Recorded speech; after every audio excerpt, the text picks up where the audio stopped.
Halo, selamat datang kembali di sesi kajian kita. Eh, Kali ini kita mau gali lebih dalam nih sebuah pertanyaan yang cukup fundamental dari bab 5 buku The Suggestible Brain-nya Amir Ras. Pertanyaannya, bisa nggak sih sugesti klinis itu beneran punya kekuatan menyembuhkan? Atau setidaknya mempengaruhi kondisi fisik kita secara nyata gitu? Iya, halo. Betul, ini pertanyaan yang menantang pemahaman kita soal hubungan pikiran dan tubuh. Bukan cuma soal merasa lebih baik aja kan ya? Tapi perubahan biologis yang bisa diukur. Sugesti yang kita terima atau bahkan kita ciptakan sendiri itu bisa jadi semacam agen perubahan fisiologis yang kuat. Fokusnya itu melihat gimana persepsi kita, apa yang kita pikir terjadi, bisa secara aktif membentuk realitas biologis. Bener sekali. Jadi misi kita di sini ya, menyajikan buat Anda intisari dari contoh-contoh yang paling kuat, kadang ya agak mengejutkan juga yang ada di bab itu. Contoh gimana pikiran, lewat sugesti dan ekspektasi bisa ngomong langsung ke tubuh kita. Nah, kita mulai dari yang mungkin sering kita alami nih, minum milkshake. Oh, studi milkshake ya? Iya. Apa sih yang paling pengaruh? Rasanya, kalorinya. Bab ini nyajiin studi yang luar biasa soal ini. Ternyata label di gelasnya, misal, wah memanjakan banget, 620 kalori, lawan ini sehat kok, ringan, 140 kalori, itu bisa mengubah respons hormon lapar Anda. Padahal isinya sama persis. Oke, mari kita bedah ini. Studi milkshake oleh Alia Crom itu memang jadi pembuka yang sangat efektif ya di bab ini. Dan ini bukan sekedar anekdot loh, tapi eksperimen terkontrol yang hasilnya cukup signifikan. Bisa dijelasin sedikit lebih detail nggak gimana sih studinya dan apa persisnya temuannya? Rasanya kok agak nggak masuk akal ya kalau label bisa sepenting itu? Tentu. Jadi gini, peneliti ngasih milkshake yang kalorinya sama 380 kalori ke semua peserta. Tapi separuh peserta lihat label indulgent, memanjakan gitu tulisannya, 620 kalori. Separuh lagi lihat label sensible, sehatlah tulisannya 140 kalori. Nah, kuncinya itu di pengukuran kadar grelin. Grelin, hormon lapar itu kan ya? Betul, hormon yang sering dibilang hormon lapar. Perannya ngasih sinyal lapar ke otak, terus juga melambatkan metabolisme. Hasilnya, gini, di kelompok yang percaya minum milkshake memanjakan tinggi kalori, kadar grelin mereka itu turun drastis. Seolah-olah tubuh mereka respons asupan kalori besar. Sebaliknya, di kelompok sehat, rendah kalori, penurunan grelinnya jauh lebih sedikit, lebih landai gitu. Padahal, sekali lagi nih, minumannya sama persis isinya. Wow, jadi tubuh kita itu ngerespons informasi atau kepercayaan soal kalori, bukan cuma kalori aktualnya. Wah, ini implikasinya gede banget dong. Persis, ini demonstrasi kuat dari apa yang namanya pengaruh top-down. Artinya ya proses kognitif di level atas pikiran, interpretasi, ekspektasi dari label itu ngirim sinyal ke bawah yang secara aktif mengubah fungsi fisiologis di level tubuh. Produksi hormon, metabolisme. Jadi bukan cuma soal merasa kenyang secara psikologis ya? Bukan, ini ada perubahan hormonal yang bisa diukur. Nah, bab ini jadi ngajak kita mikir, seberapa sering sih ekspektasi kita sehari-hari yang mungkin nggak kita sadari, misalnya dari iklan makanan, atau saran diet, atau bahkan obrolan santai, ikut ngebentuk respons metabolik tubuh kita. Wah ya juga ya, bener-bener buka perspektif baru ini. Dan ini kan bukan satu-satunya contoh di bab ini ya, ada juga soal intoleransi laktosa. Betul, buku ini juga bahas studi soal intoleransi laktosa. Jadi, partisipan yang punya riwayat intoleransi laktosa dikasih minuman. Sebagian dikasih tahu minumannya ada laktosa, padahal isinya placebo atau susu bebas laktosa. Hasilnya, mereka yang percaya minum laktosa yang laporin gejala-gejala intoleransi biasa, kayak sakit perut atau kembung gitu. Yang lebih menarik lagi, di beberapa variasi studi, gejalanya itu baru muncul atau malah tambah parah setelah partisipan dikasih tahu secara eksplisit kalau mereka telah minum laktosa beberapa waktu sebelumnya. Oh gitu. Jadi keyakinan atau bahkan info susulan gitu ya, bisa micu gejala fisik.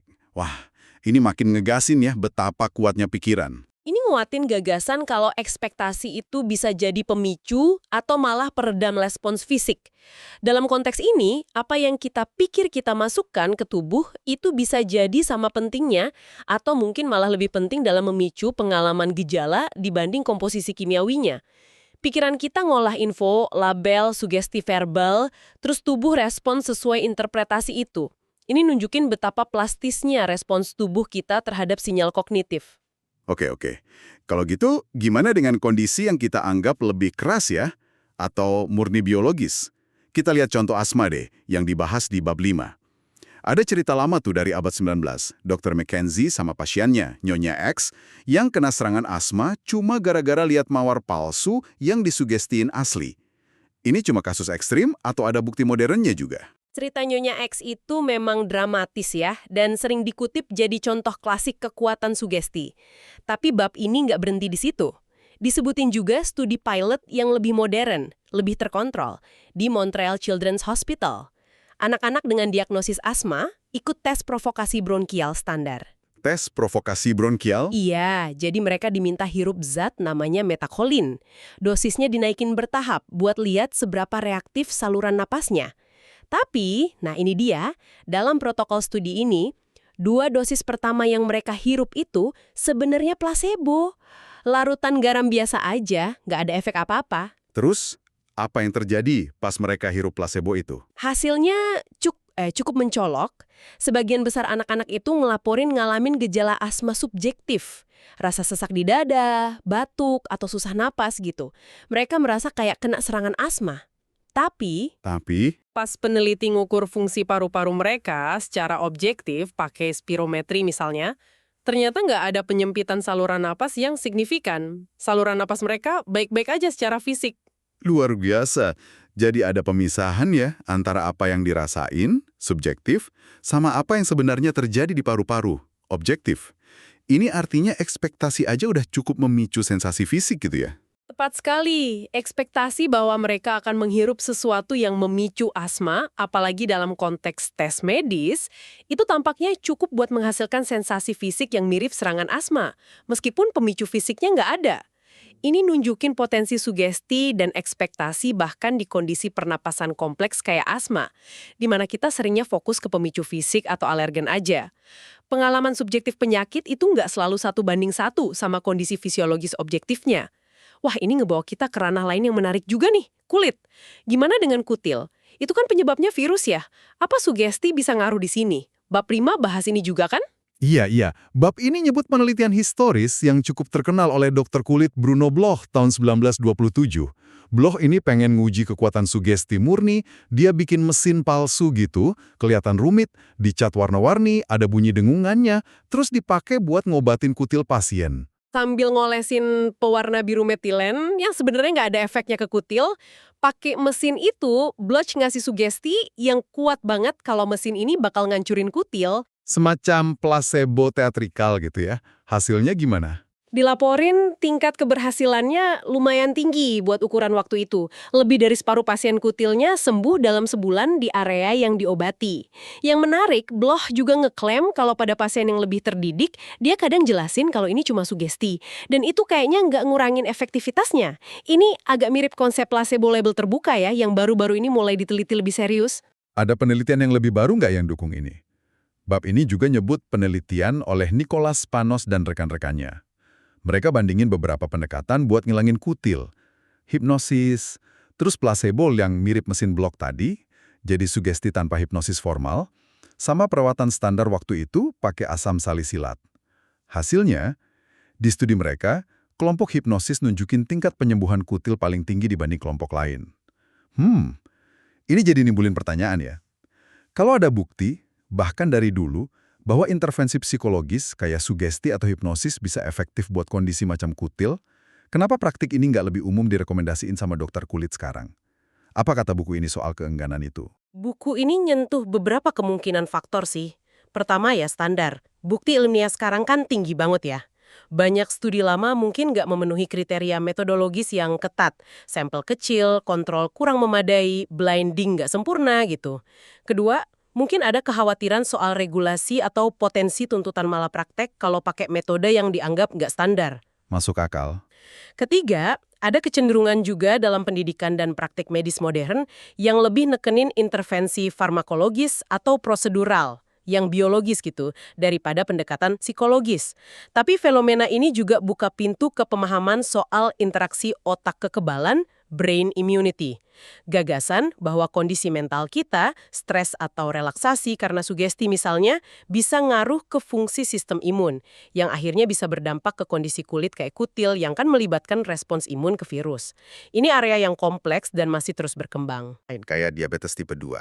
Kita tahu kan peran diet, olahraga, obat. Apa bab ini nunjukin peran pikiran juga di situ? Iya, bab ini menyoroti bahwa meskipun pilar pengobatan diabetes tipe 2 itu manajemen gaya hidup dan farmakologis, faktor psikologis dan isyarat lingkungan seringkali terabaikan padahal bisa signifikan loh. Contoh simpel aja, sekedar lihat jam nunjukin waktu makan siang, itu bisa micu perubahan antisipatif pada kadar gula darah pada sebagian orang. Oh ya, Lebih spesifik lagi, buku ini ngutip studi yang nunjukin kalau persepsi tentang berapa lama waktu udah berlalu sejak makan terakhir, ini bisa dimanipulasi di lab ternyata. Lebih ngaruh ke kadar glukosa setelah makan berikutnya dibanding waktu aktual yang berlalu. wah, mirip studi milkshake tadi dong ya, persepsi ngalahin realitas fisik. Ada kemiripan prinsipnya, iya. Studi lain yang disebut juga nguatin ini, penderita diabetes tipe 2 yang dikasih minuman dengan label nutrisi palsu, misal dibilang rendah gula padahal tinggi gula, atau sebaliknya, nunjukin respon glukosa darah yang lebih sejalan sama labelnya daripada sama kandungan gula sebenarnya. Ini nunjukin kalau ekspektasi yang ditanamkan infonutrisi itu bisa langsung memodulasi cara tubuh mereka proses gula. Penulisnya, Amir Reis, kayaknya agak menyayangkan ya kurangnya perhatian ke aspek mindset ini dalam manajemen diabetes klinis. Betul. Argumen di bab ini adalah bahwa mengelola ekspektasi pasien, terus bantu mereka bangun mindset yang dukung tujuan kesehatan mereka, dan memahami gimana isyarat lingkungan ngaruh ke mereka, itu bisa jadi pelengkap yang berharga banget buat terapi standar. Ini bukan berarti gantiin diet atau obat ya, tapi nambah dimensi lain yang potensial yang mungkin saat ini kurang dieksplorasi dalam praktek sehari-hari. Oke, sekarang kita geser ke kasus yang lebih kompleks lagi nih, di mana sugesti berperan dalam diagnosis dan bahkan pengobatan yang, ya, agak nggak konvensional. Bab ini bahas tantangan bedain kejang epileptik asli sama kejang non-epileptik psikogenik atau PNS. Gimana sugesti dipakai di sini? PNIS itu kondisi di mana seseorang ngalamin kejang yang fisiknya mirip epilepsi, tapi penyebabnya bukan aktivitas listrik abnormal di otak kayak epilepsi. Diduga asalnya dari faktor psikologis atau stres yang kompleks. Nah, beda ini nih penting banget, karena pengobatannya jelas beda. Buku ini deskripsiin praktek di klinik epilepsi terkenal di Bonn, Jerman. Di sana, buat bantu diagnosis kasus sulit, mereka kadang pakai tes provokasi dengan sugesti. Tes provokasi? Maksudnya gimana tuh? Jadi, dalam konteks diagnostik yang terkontrol ya, pasien mungkin dikasih suntikan placebo, isinya larutan garam biasa, sambil dikasih sugesti verbal yang kuat kalau suntikan ini bisa micu kejang mereka. Kalau pasien terus ngalamin kejang khasnya setelah sugesti placebo ini, nah itu jadi indikasi kuat, meskipun bukan satu-satunya ya. Kalau kejangnya kemungkinan besar psikogenik, PNIS, bukan epilepsi murni. Logikanya, kejang epilepsi sejati umumnya nggak bisa dipicu sugesti doang. Wah, ini pasti nimbulin pertanyaan etis ya soal penggunaan sugesti atau bahkan penipuan dalam diagnosis. Tentu, ada diskusi soal aspek ini. Tapi argumen klinisnya adalah manfaat dari diagnosis akurat yang bisa menghindarkan pasien dari obat antiepileptik yang nggak perlu dan potensial bahaya, terus mengarahkan mereka ke perawatan psikologis atau psikiatris yang tepat buat PNS, itu dianggap lebih besar daripada potensi kerugian pakai placebo terselubung dalam konteks diagnostik ini. Diagnosis PNS yang tepat itu buka jalan buat pendekatan multidisiplin, neurolog, psikolog, psikiater. Ini lagi-lagi nunjukin interaksi kompleks antara proses bottom-up dari tubuh otak ke pikiran kayak di epilepsi dan top-down dari pikiran psikologis ke tubuh kayak di PNS. Oke, selain dalam diagnosis, bab ini juga nyajiin contoh terapi sugestif yang, wah, ini sangat gak biasa. Cerita anak laki-laki namanya Simon dengan sindrom Tourette, TS. Ini agak ekstrim ya? Ya, kasus Simon ini salah satu contoh paling provokatif di bab ini. Nggambarin penggunaan sugesti yang sangat teatrikal. Sindrom Tourette kan ditandai dengan tik ya, gerakan atau ucapan nggak sengaja yang berulang. Simon ini udah nyoba macam-macam terapi standar tapi nggak banyak hasil. Terus apa yang dilakuin penulis buku ini, Amir Raz, yang waktu itu perannya peneliti klinisi? Raz tentunya dengan persetujuan orang tua Simon ya, ngerancang intervensi yang sangat kreatif. Dia bikin 2 mesin palsu dari barang bekas, komponen komputer lama, kabel, tombol, dinamain tick detector sama tick deflector. Dibuat biar kelihatan canggih banget dan misterius gitu. Dengan penuh drama, dia yakinin Simon kalau mesin ini bisa deteksi ticknya bahkan sebelum Simon sadar. Terus mesin kedua bisa ngilangin ticknya. Padahal mesinnya cuma ngeluarin bunyi bip acak sama lampu kelap-kelip, gak ada fungsi nyata. Terus apa yang terjadi sama Simon? Hasilnya, menurut laporan di buku, dramatis banget. Selama sesi perawatan pakai mesin palsu itu, frekuensi tik Simon turun drastis, sampai ibunya kaget. Simon percaya penuh sama kekuatan mesin itu. Nah, hipotesis yang diajuin Ras adalah sugesti kuat ini, yang dibungkus ritual teatrikal, bantu Simon secara nggak sadar buat dapat kontrol lebih baik atas sirkuit otak jalur CSTC, kortikos striatotalamokortikal, yang diyakini berperan dalam munculnya tik di TS. Jalur ini kan terlibat di regulasi gerakan dan kebiasaan. Gimana Ras menjustifikasi pendekatan yang, sangat nggak ortodoks ini? Buku ini jelasin kalau Reza Ras merujuk ke prinsip dalam Deklarasi Helsinki, itu pedoman etis penelitian medis. Khususnya pasal yang nyaranin kalau pada kondisi di mana perawatan standar udah gagal dan nggak ada alternatif lain yang terbukti, dokter boleh nyoba intervensi yang belum terbukti kalau ada harapan ngasih manfaat. Tentunya dengan inform konsen penuh ya, mengingat Simon udah nyoba banyak hal tanpa hasil, ini dilihat sebagai upaya terakhir. Tapi, Rezeras juga ngaku kalau pendekatan ini dapat kritik keras dari beberapa rekannya, dianggap nggak etis atau ngelewatin batas profesional. Penting juga buat kita ingat ya, ini studi kasus anekdotal.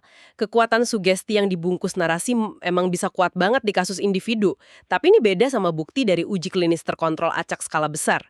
Anekdot kayak gini bisa micu hipotesis dan pemikiran baru, tapi nggak bisa langsung dijadiin standar praktek. Kasus Simon ini lebih berfungsi sebagai ilustrasi ekstrim soal potensi sugesti yang ditargetkan. Oke, terakhir nih, bab 5 ngebawa kita ke fenomena psikosomatis yang mungkin paling membingungkan ya, pseudochiasis atau kehamilan palsu. Iya, sebuah kondisi yang benar-benar mengaburkan batas antara pikiran dan tubuh secara dramatis. Bisa digambarin nggak apa yang terjadi pada pseudochiasis itu? Pseudochiasis itu kondisi langka di mana seorang wanita atau sangat jarang pria nunjukin banyak tanda dan gejala fisik kehamilan yang objektif. Perutnya membesar kayak orang hamil, siklus menstruasi berhenti, payudara berubah, bahkan bisa keluar ASI, mual pagi hari, berat badan nambah, kadang mereka ngelaporin ngerasain gerakan janin. Tapi nggak ada janinnya. Betul, pemeriksaan medis kayak USG atau tes kehamilan berkali-kali nunjukin kalau nggak ada janin sama sekali. Kehamilannya nggak nyata secara biologis. Gimana ini bisa terjadi ya? Buku ini ngasih contoh kasus nggak? Ada. Buku ini nyeritain kasus N. Seorang wanita yang pengen banget hamil setelah ngalamin beberapa kesulitan. Dia yakin banget hamil dan tubuhnya nunjukin banyak tanda itu. Meskipun semua tes medis negatif. Perlu sesi hipnosis buat bantu dia pelan-pelan ngadepin dan nerima kenyataan kalau nggak ada kehamilan. Yang menarik, bab ini juga nyatet kalau fenomena mirip pseudochiasis juga diamati pada beberapa spesies hewan lain. Ini mungkin ngasih isyarat ada dasar biologis atau evolusioner yang lebih dalam terkait sistem reproduksi dan status sosial. Secara klinis, pseudochiasis itu dilihat sebagai gangguan psikosomatis. Diyakini kalau faktor psikologis yang kuat banget, kayak keinginan mendalam yang nggak terpenuhi buat hamil, mungkin diperparah depresi, stres atau kehilangan, itu bisa secara signifikan ngaruh ke sistem endokrin, sistem hormonal tubuh. Nah, perubahan hormonal inilah, misalnya pada prolaktin, LH, FSH, yang kemudian micu perubahan fisik mirip kehamilan. Ini contoh paling ekstrem di bab ini tentang gimana kondisi mental bisa ngerjemahin dirinya jadi perubahan fisik yang nyata dan bisa diukur. Oke, jadi setelah kita jelajahi semua contoh ini ya, mulai dari milkshake, laktosa, asma, kutil, diabetes, PNS, kasus Simon sampai pseudochiasis, apa sih benang merah utama yang bisa kita tarik dari bab 5 ini buat Anda pendengar kami? Benang merahnya sebenarnya sangat jelas dan kuat ya. Pikiran sama tubuh itu bukan dua entitas kepisah yang cuma interaksi sesekali. Mereka itu sistem yang terintegrasi erat, terus-menerus komunikasi. Sugesti, ekspektasi, keyakinan, mindset kita secara umum itu bukan cuma sekedar ngaruh ke perasaan atau suasana hati, bukan cuma di kepala aja gitu ya. Bukan. Bab ini nunjukin lewat berbagai bukti, kalau faktor-faktor psikologis ini bisa ngehasilin perubahan fisiologis yang konkret, nyata, dan bisa diukur di berbagai level. Dari hormon dan metabolisme, respons imun, fungsi pernafasan, sampai manifestasi gejala penyakit kronis atau kondisi psikosomatis. Jadi, kajian kita berdasar bab 5 ini kayaknya nantang kita buat mikir ulang ya, pandangan medis yang mungkin terlalu mekanistik atau terlalu fokus ke aspek biologis murni. Dan mulai lihat potensi besar yang ada di pikiran kita sendiri buat ngaruhin kesehatan dan proses penyembuhan. Terima kasih sudah menyimak pembahasan mendalam kita kali ini. Saya mau nekenin kesimpulan itu. Apa yang sering kita remehin sebagai sekedar efek placebo atau itu cuma di pikiran aja, sebenarnya bisa jadi manifestasi dari kekuatan sugesti yang mampu memengaruhi biologi kita secara fundamental. Tentu, seperti yang dibahas di buku ini juga, kita perlu tetap kritis ya. Perlu lebih banyak riset yang cermat, standarnya tinggi, buat benar-benar paham mekanismenya gimana, dan cara memanfaatkannya secara etis dan efektif di dunia klinis. Tapi, nggak bisa dipungkiri, potensi terapeutik dari memahami dan belajar mengarahkan hubungan pikiran tubuh ini, wah besar sekali. Sebuah area yang menjanjikan banget dan pasti bakal terus berkembang ke depannya. Dan sebagai penutup, saya mau ninggalin satu pertanyaan nih buat Anda renungkan lebih lanjut. Mengingat betapa kuatnya ekspektasi dan keyakinan kita bisa membentuk realitas fisik kita, seperti yang diilustrasiin berkali-kali di bab ini dari respon hormon ke label milkshake sampai gejala fisik kehamilan palsu, seberapa besar sebenarnya potensi penyembuhan yang ada di dalam diri kita sendiri, yang mungkin belum kita manfaatin sepenuhnya, cuma dengan ngubah cara kita berpikir soal penyakit, kesehatan, dan kemampuan tubuh kita buat pulih.